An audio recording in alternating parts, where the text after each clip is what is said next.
అందరికి నమస్కారం. నేను శిరీష. ముందుగా అందరికి శ్రీ పరాభవ నవ సంవత్సరం అవగాది శుభాకాంక్షలు. ప్రస్తుతం మనతో పాటు ఉన్నారు ప్రముఖ ఆధ్యాత్మికవేత్త, జ్యోతిష్య పండితులు బ్రహ్మశ్రీ చేబిఎం కిరణ్ శర్మ గారు. గురుగారితో మాట్లాడదాం. నమస్కారం గురుగారు. నమస్తే. మా అఖండ లక్ష్మి ప్రాప్తిరస్తు. గురుగారు, ఉగాది నుంచి తులారాశి వారికి ఎలా ఉండబోతుందంటారు? ఎలాంటి జాగ్రత్తలు తీసుకోవచ్చు అంటారు? ఆర్థిక పరంగా, ఆరోగ్య పరంగా, నవగ్రహాల ప్రభావం కూడా ఎలా ఉంటుందంటారు ఈ సంవత్సరంలో? తులారాశి వారికి అంటే మిగతా జ్యోతిష్య పండితులు చాలా మంది పెద్ద పెద్ద వాళ్ళు ఎలా చెప్పారు నాకు తెలియదు, కానీ సరే ముందుగా వీళ్ళకి ఆదాయ వ్యయాలు చూసుకుందాం. 5 ఆదాయం, 14 ఖర్చు, 6 రాజపూజ్యం, 3 అవమానంగా చెప్పబడుతుంది. అంటే 6 గౌరవిస్తే 3 అవమానం చేసే అవకాశం ఎక్కువ కనబడుతోంది. రైట్. ఇక్కడ ప్రస్తుతానికి నేను చెప్పినట్టుగా రాజపూజ్య అవమానాన్ని తీసుకుంటాను కాబట్టి తులారాశి వారికి మిగతా వారి కన్నా కూడా నేను ఒక్కడనే మరి ఒక ప్రత్యేకమైనటువంటి అది బలం బాగుందని చెప్పాను. నేను చాలా మంది వచ్చేసి అందరి వాళ్ళు విన్నామండి, అందరూ నెగిటివ్ చెప్తున్నారని చెప్తారు. బట్ నేనైతే I don't know, but I feel very proud my self. దాదాపు నాకు తెలిసి 18 ఛానళ్ళకి నేనే ఫలితాలు ఇచ్చాను, జ్యోతిష ఫలితాలు, ఉగాది పంచాంగ ఫలితాలు నేనే దాదాపుగా 18 ఛానళ్ళకి ఇచ్చాను. నేను పర్ డే నేను 2 ఇచ్చాను ఒక్కొక్కళ్ళకి. పొద్దున ఒకటి, ఇప్పుడు ఒకటి, రేపు ఉదయం సండే వరకు కూడా. అంటే దాదాపుగా ఆల్మోస్ట్ పెద్ద పెద్ద మీలాంటి ఛానల్ అందరికీ కూడా నేను ఇచ్చాను. నాకంటే ఇంకా మనకంటే పెద్ద ఛానల్స్ ఎవరు ఉంటే వారికి కూడా వాళ్ళందరూ వచ్చేసి పలానా చెప్పారండి, పలానా లేదని చెప్పారు అంటే నాకు అర్థం కాలేదు. మేబీ వారు నాకంటే గొప్ప పండితులు కాబట్టి అలా చెప్తున్నారేమో, బాలేదని చెప్పారేమో. తులారాశి వారికి అద్భుతమైనటువంటి యోగాలు ఉన్నాయి. మహారాజ యోగంలో అద్భుతమైనటువంటి చరిత్రని క్రియేట్ చేయగలిగే శక్తి తులారాశి వారికి ఈ సంవత్సరం ఉంటుంది. ఎక్కడ స్వామి తులారాశి ఎలా ఉంటుంది స్వామి అంటే, తులారాశి వారికి షష్ఠమ శని యోగకారకుడు. శుక్రగ్రహానికి శనిగ్రహం అత్యంత ప్రీతిపాత్రైనది. శని ఉన్నది మీనరాశిలో, శుక్రుడికి అత్యంత ఉచ్చస్థానం అది. కాబట్టి తప్పకుండా ఈ రాశి వారికి శని ప్రభావం చేత అదృష్ట యోగం బ్రహ్మ ఉంటుంది. లాస్ట్ ఇయర్లో ఉన్నటువంటి వైవాహిక జీవన ఇబ్బందులు కానీ, ఉద్యోగ సంబంధమైనటువంటి ఒత్తిళ్లు కానీ, ఇవన్నీ ఈ సంవత్సరం తొలగిపోయే అవకాశం ఉంటుంది. ఎందుకంటే గత సంవత్సరంలో అష్టమ గురుడు యొక్క ప్రభావం కూడా ఎక్కువ ఉండే వాళ్ళకి. ఇప్పుడు నవమంలో గురుడు వచ్చేసాడు, అద్భుతంగా ఉంటుంది. నెక్స్ట్ దశమంలోకి వెళ్తాడు, ఉద్యోగ లాభం ఉంటుంది. ఆ తర్వాత లాభంలో గురుడు వస్తాడు, అద్భుతమైనటువంటి యోగం ఉంటుంది వీళ్ళకి. అంటే ఏతావాత ప్రస్తుతానికి బాగుంది. రేపు కొంత గొప్ప బాగుంటుంది, జూన్ నుంచి కొంత గొప్ప బాగుంటుంది. తర్వాత మనకి నవంబర్, డిసెంబర్, జనవరిలో ఏకాదశిలో గురుడు అద్భుతాన్ని ఇస్తాడు. కాబట్టి ఈ రకమైనటువంటి ప్రయోజనం వల్ల, మనకున్నటువంటి రాజపూజ్య గౌరవాల వల్ల అద్భుతమైనటువంటి ధనయోగాన్ని, కీర్తి ప్రతిష్ట పొందుకునే అవకాశం. మేబీ కొంతమంది రాజకీయ నాయకులు చీఫ్ మినిస్టర్ కూడా అవ్వచ్చుగాక. ఏ సార్ మీరు చీఫ్ మినిస్టర్ పదవికి పెట్టారు, ఎసరు పెట్టారు, రేవంత్ రెడ్డి, చంద్రబాబు నాయుడు మారిపోతారు కొంపదీసి, అలాంటి ప్రశ్నలు అడగండి. మేబీ అలాంటి అవకాశం ఉండవచ్చును. అదే సార్ ఉండవచ్చునంటారు, మీరు కాదంటారు, మళ్ళీ మీరు అనకండి. అలాంటి అవకాశం కూడా ఉన్నటువంటి కొంతమంది మంత్రులకి వాళ్ళ యొక్క అండర్స్టాండింగ్ లోపాయకారి అటువంటి అగ్రిమెంట్స్ ఉంటే పదవులు కూడా మారవచ్చును. ఈ రాశి వారికి అటువంటి యోగం ఏర్పడే అవకాశం కనపడుతోంది. ధనయోగం ఉంది, వ్యవహార లాభం, విద్యా లాభం, మంచి మాట తీరు, అలాగే వ్యాపార పరంగా కూడా ఫార్మా, సిమెంటు, ఐరన్, ఇటుకలు, ఇసుక, రాగి, ఇత్తడి, మైనింగ్ వ్యాపారం, కన్స్ట్రక్షన్లో, రియల్ ఎస్టేటు, మద్యపానం, హోటల్ వ్యాపారం, ఇంటీరియర్, ఎక్స్టీరియర్, ఫర్నిచర్, గాజు పరిశ్రమ, boutiques, beauty parlour, bamboo depot, బాణసంచ కర్మాగారం, టైల్స్, టైర్ల వ్యాపారం, ముద్రణాలయము, గ్యాస్ వ్యాపారం, ఇవన్నీ కూడా అనుకుని ఉంటుంది. ఎక్కడ సార్ ముద్రణాలయం, గ్యాస్ అంటారు, ఇప్పుడు గ్యాస్ ప్రబలం ఉంది కదా, అదే తాత్కాలికమైన ఉంది, వెంటనే గ్యాస్ డీలర్షిప్ తీసుకోండి. మీరు విత్ ఇన్ 6 months తర్వాత మీరు బ్రహ్మాండంగా కోటీశ్వరులు అయిపోవచ్చు. అంత బ్రహ్మాండం పెరుగుతుంది. గ్యాస్ పెట్రోల్ బంక్ వ్యాపారం తీసుకుని సరే బోర్డు సంపాదించవచ్చు. ఇప్పుడు పెట్రోల్ బంక్ వాళ్ళందరూ కూడా దానికి షార్టేజ్ చూపించేసి జస్ట్ 1 month తర్వాత చూడండి ఎంత సంపాదిస్తారు. ఇవన్నీ కూడా మనం ఆల్రెడీ జరిగినవి కదమ్మా. సో కాబట్టి అలాంటి వాటి వల్లనే మన కేంద్ర ప్రభుత్వంలోకి వెళ్ళిపోయింది అది, ధరలు నియంత్రించుకోవడానికి.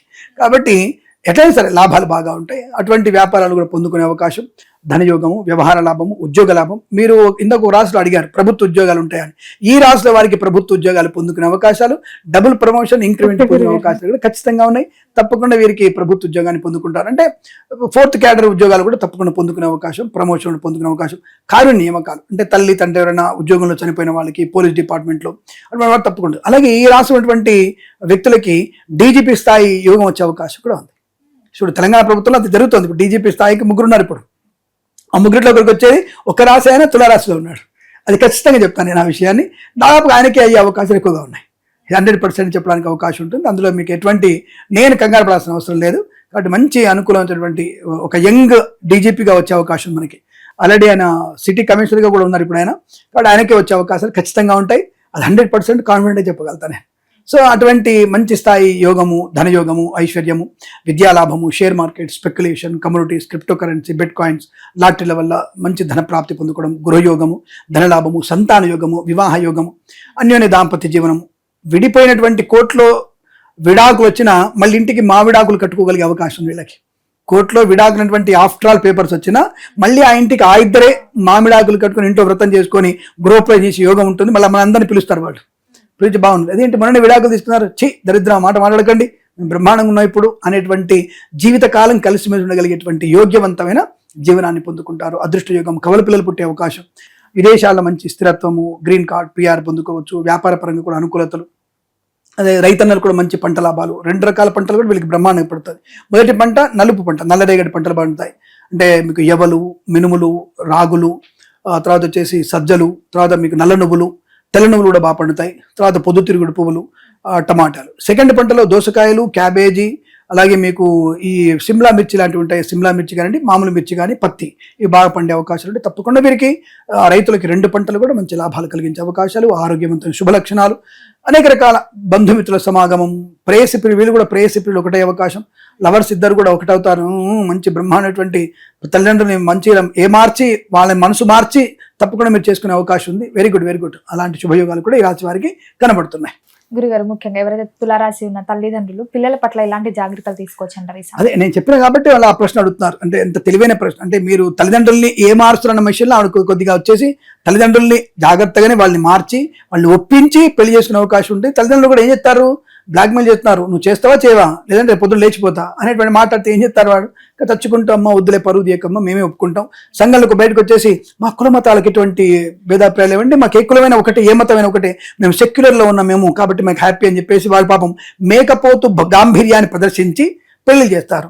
వీళ్ళందరూ కూడా ఎక్కడ చేసుకోవాలంటే, వీళ్ళందరూ తప్పుగా అనుకోకండి, సెలబ్రిటీలు చేస్తున్నారు కదా, చేసిన తర్వాత వాళ్ళు చేసుకున్నారు కదా మేము చేసుకుంటే ఏమవుతుంది అనేటువంటి భావంతో వాళ్ళు చేసుకొని ఇంకా మావిడాకులు కట్టుకుంటారు. కానీ అవి ఎండిపోయిన తర్వాత విడాకులను తీసుకొని బయటకు వచ్చేసి ఎవరి పనులు వాళ్ళు ఉన్నారు, వాళ్ళకి డబ్బు ఉన్నారు, సొసైటీలో వాళ్ళని వాడు క్వశ్చన్ చేయడు, నిన్ను క్వశ్చన్ చేస్తాడే, ఏమమ్మా ఎందుకు వెళ్ళిపోయారు, నీ మూడు కొట్టిండా, నీ మూడు ఏమన్నాడమ్మా, మెత్త మంచిగా ఉండే కదా, నువ్వు మంచిగా ఉంటే ఏమవుతుంది, 6 నెలలు ఉంటే అయిపోద్ది కదా, సర్దుకోలేకపోయినావా, నువ్వేం తప్పు చేసినావులే, అందుకే నేను ఇట్లా ఇలా కొట్టిన నిన్ను, ఆయన నువ్వు తక్కువ దానివా, నువ్వు 10th క్లాస్ అప్పుడే నువ్వు ఏమైనా వెళ్ళిపోయినావు నువ్వు. ఇప్పుడు ఇలాంటి మాటలు మాట్లాడేటువంటి సమాజంలో ఉంటాం కాబట్టి ఈవిడ బయటకు వచ్చి ఒకవేళ విడాకులు వచ్చేస్తే కుచ్చి మాట్లాడే వెళ్ళి చాలా మంది ఉంటారు.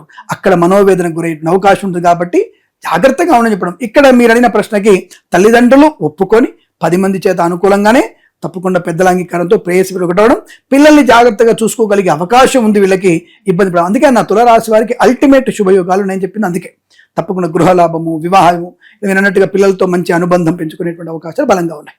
మరి ఏ దైవారాధన కలిసి వస్తుందంటారు? ఒకటి, ఈ రాశి వారికి వెంకటేశ్వర స్వామి, శ్రీ అలివేలు మంగా సమేత వెంకటేశ్వర స్వామి వారిని, అలాగే ఎక్కడైనా సరే మీరు ఈ షణ్ముఖ దేవాలయ ఒక దేవాలయాన్ని సందర్శించడం అనేది వీరికి విశేషం చెప్పబడింది. తప్పకుండా ఏదన్నా పుణ్యక్షేత్ర దర్శనం, నదీ స్నానం తప్పకుండా వీరికి ఈ సంవత్సరం చేసుకోవడం. ఇట్లా గోదావరి పుష్కరాలు వస్తున్నాయి కదా, తప్పకుండా అందులో మునిగి పునీతులయ్యేటువంటి ప్రయత్నాన్ని చేయండి. అలా అని చెప్పేసి పొలోమంటూ ఒకేసారి అందరి దగ్గరికి పోయి తెప్పలో పడిపోయి మునిగిపోయి ఇబ్బందులు పడి ప్రభుత్వం మీద నిందారోపణలు వేయకండి. మీ జాగ్రత్త మీది, మీ ప్రాణం మీది, మీ ప్రయాణం మీది. స్నానం అది పుణ్యాన్ని చూపించుకోండి, కానీ గవర్నమెంట్కి దానికి సంబంధం లేదు. తర్వాత వచ్చేసి చూశారా జ్యోతిష్య పండితులు పుణ్యస్నానం చేయని చెప్పేసి తప్పుడు జోషాలు చెప్పారని చెప్పేసి అలా చెప్పకండి. జాగ్రత్తగా వెళ్ళండి, స్నానం చేయండి, నేరుగా వచ్చేయండి. అంతే తప్ప అనవసరంగా మధ్యలో వెళ్తున్నప్పుడు జాగ్రత్త వెళ్ళి వచ్చేటప్పుడు 4 పెగ్గులు వేసుకుందాం, అరే మా మామ మంచిగా చికెన్ తిందాం, మటన్ అని చెప్పేసి అలాంటి రాకండి. అలా దేవుడు కూడా పక్కన వెంటనే టికెట్ ఎంబడి తీసుకుంటాడు, ఆయన మిమ్మల్ని తీసుకునే ప్రయత్నం చేస్తాడు. కాబట్టి జాగ్రత్తగా ఉండండి, జాగ్రత్తగా వెళ్ళి జాగ్రత్తగా వచ్చి పుణ్యబలాన్ని సంపాదించుకుంటే మంచిది. అదొకటే విశేషం. గురుగారు, మొత్తం ఈ సంవత్సరంలో తులారాశి వారికి ఎలా ఉంది, ఎలాంటి జాగ్రత్తలు తీసుకోవాలో తెలియజేసినందుకు ధన్యవాదాలండి. శుభమస్తు.